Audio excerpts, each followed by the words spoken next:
Halo semuanya, Assalamualaikum warahmatullahi wabarakatuh. Jumpa lagi dengan saya. Apa kabar teman-teman semuanya? Mudah-mudahan kita semua dalam keadaan sehat dan sukses selalu tentunya untuk kita semua.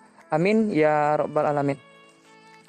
Baiklah teman-teman, ini adalah pisang yang kita tanam pada tanggal 11 Maret ya teman-teman. Ini saat ini tanggal 20. Jadi usianya ini lebih kurang sekitar 40 hari. Alhamdulillah pertumbuhannya bagus, perkembangannya bagus. Luar biasa. Jadi bagaimana cara saya merawat ini? Pupuk apa saja yang saya berikan? Tonton video ini hingga selesai. Jadi seperti yang terlihat di hadapan teman-teman semuanya, bahwasanya lahan saya ini sangat kering ya teman-teman. Sangat kering. Jadi kemarin ada yang bertanya, "Om, itu gimana kita tanam pisang, apa harus terus disiram?" Jadi kalau untuk masalah pengairan ini sendiri, sebaiknya itu memang kalau kita mampu, itu kita siram menggunakan irigasi tetes ya teman-teman, menggunakan selang drip yang biasa digunakan di budidaya cabai dan semangka, yang selang seperti polybag itu.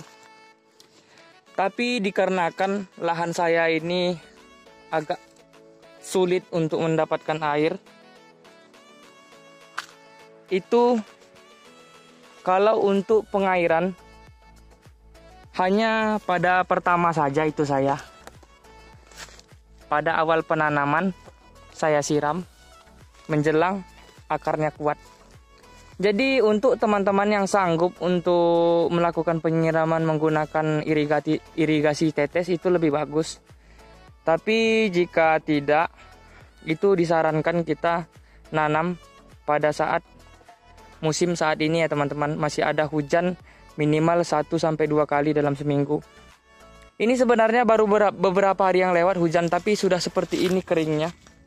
Nih, sudah kering ya teman-teman. Beginilah lahan saya. Walaupun hujannya lama, tapi 3 hari saja sudah kering kembali.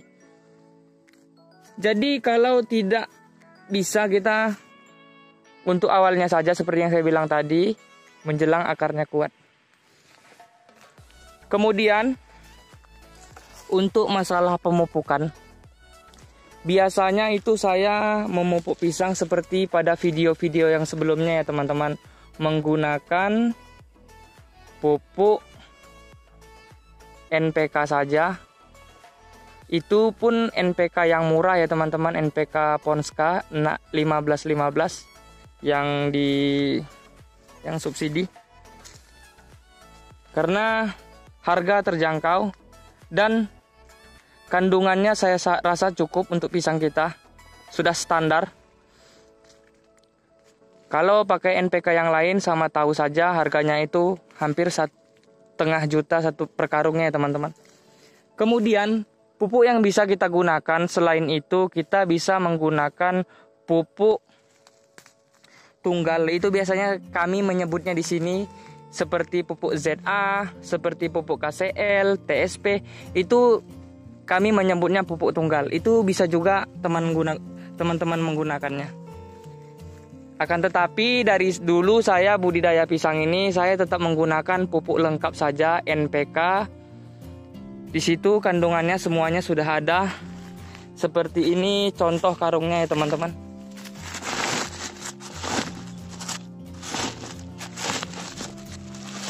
NPK, nitrogen 15, fosfat 15, kalium 15%. Jadi ini salah satu cara saya juga.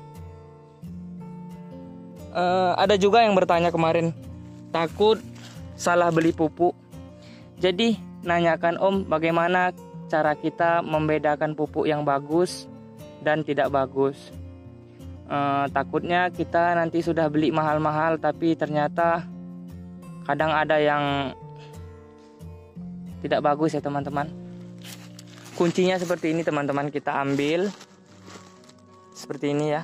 Kita ambil segenggam, kita letakkan di dalam air tangan kita. Terasa ini teman-teman kalau kita pegang larut dan dingin. Jadi saya pernah ketika itu beli pupuk yang NPK juga ya teman-teman. Di larut, ini larut ya, kelihatan ya teman-teman. Diginikan di air itu tidak mau larut. Warnanya pun tidak mau luntur. Begitu luntur, lama lunturnya seperti tanah liat teman-teman. Jadi kuncinya digenggam, letakkan dalam air tangan kita. Jika dingin dan cepat larut, berarti itu pupuk bagus. Seperti itu teman-teman. Jadi kalau untuk pemupukan kemarin, setelah biasanya saya kalau memupuk pisang itu di usia 1 bulan setelah tanam.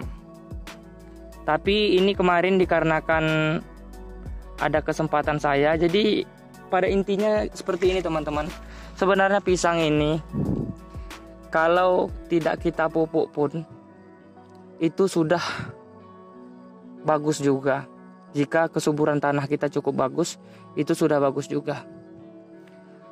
Dengan syarat kita tidak pelihara anakan untuk pada awalnya. Jadi kita, kalau prinsip saya, tidak mesti kita menggunakan pupuk yang mahal-mahal sampai ratusan ribu, tidak mesti.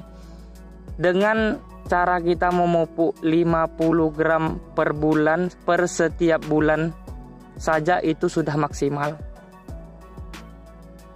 Jadi seperti itu teman-teman. Jadi kemarin ini cara pemupukan saya di 2 minggu setelah tanam itu saya pupuk tabur menggunakan NPK. Saya colok menggunakan kira-kira 1 sendok makan teman-teman. Sikit saya kasih. Setelah itu saya tidak ada berikan pupuk kimia lagi. Per 10 hari sekali saya kocor menggunakan kohe yang saya rendam di dalam drum. Saya rendam di dalam drum itu tidak saya buka karungnya. Seperti dibayangkan saja seperti kita bagaimana membuat teh celup. Itu karungnya digantung di dalam drum. Nanti airnya itu yang kita gunakan untuk mengkocor ke pisang kita ini. Takaran yang saya gunakan lebih kurang 1 liter untuk per batang ya teman-teman. Jadi nanti jika rendaman kohe kita yang di dalam drum tadi semakin lama kita gunakan, airnya sudah tidak pekat lagi warnanya, kita ganti. Ampasnya bisa kita letakkan di bawah tanaman kita. Sayang jika dibuang begitu saja karena masih ada kandungannya di situ. Jadi kalau untuk pupuk kimia itu saya menggunakan dengan takaran 200 liter air, 1 drum itu 5 kilo pupuk NPK. Jadi dibagikan saja 200 bagi 5 berarti 40. Berarti 1 kilo itu untuk 40 liter air. Ember ini kira-kira sekitar 20 liter air. Jadi kita menggunakan setengah kilo untuk per 20 liter air.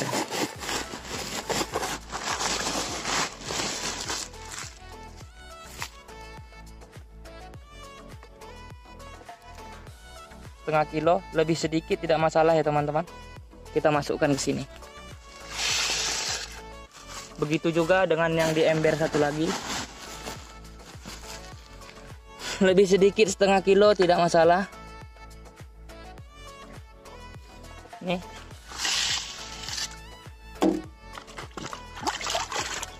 Kita aduk.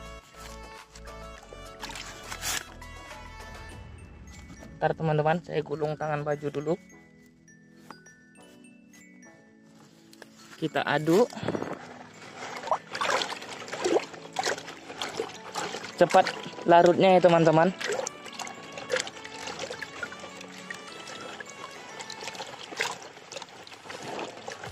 Jadi untuk takaran per batangnya dengan pupuk kimia ini, NPK ini, kita berikan dengan takaran lebih kurang 1 liter per batangnya.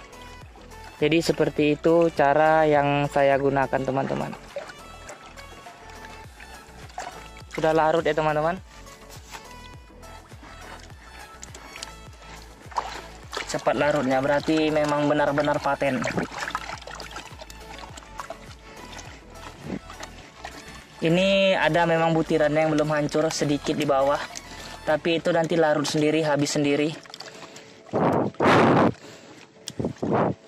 Jadi kalau untuk per 20 liter air ember seperti ini teman-teman menggunakan dengan setengah kilo. Dan untuk per batangnya kita gunakan lebih kurang 1 liter. Jadi untuk cara pemberiannya itu tidak masalah teman-teman, kena ke pangkal batang pun tidak masalah. Karena sifatnya kalau pupuk yang sudah dicairkan ini langsung larut. Mau untuk di tanaman muda, cabai sekalipun tidak masalah kena ke pangkal batang.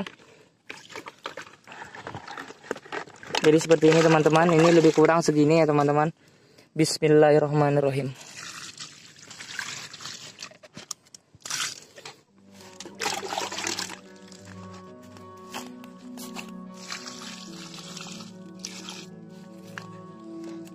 Jadi seperti itulah untuk selanjutnya teman-teman. Jadi inti dari video ini, per 10 hari saya kocor menggunakan kohe yang saya katakan tadi. Per 10 hari dan per tiap bulannya itu kalau tidak main kocor seperti ini tadi, itu saya tabur 50 gram per batang. Jadi sedikit tidak masalah teman-teman, yang penting rutin. Intinya seperti itu. Untuk apa kita pupuk banyak-banyak tapi nggak rutin? Karena mau gimana pun kodrat tanaman ini nggak bisa kita paksa. Kalau pertumbuhan seperti itu banyak sekalipun nanti akhirnya jadinya malah tanaman kita tewas. Jadi gunakan saja standarnya, insya Allah mantap. Jadi mungkin hanya itulah yang dapat saya sampaikan. Lebih dan kurang saya ucapkan mohon maaf. Wabillahi taufik wal hidayah. Wassalamualaikum warahmatullahi wabarakatuh. Sampai jumpa di video yang berikutnya. Sekian dan terima kasih. Budidaya menyatukan kita. Sampai jumpa.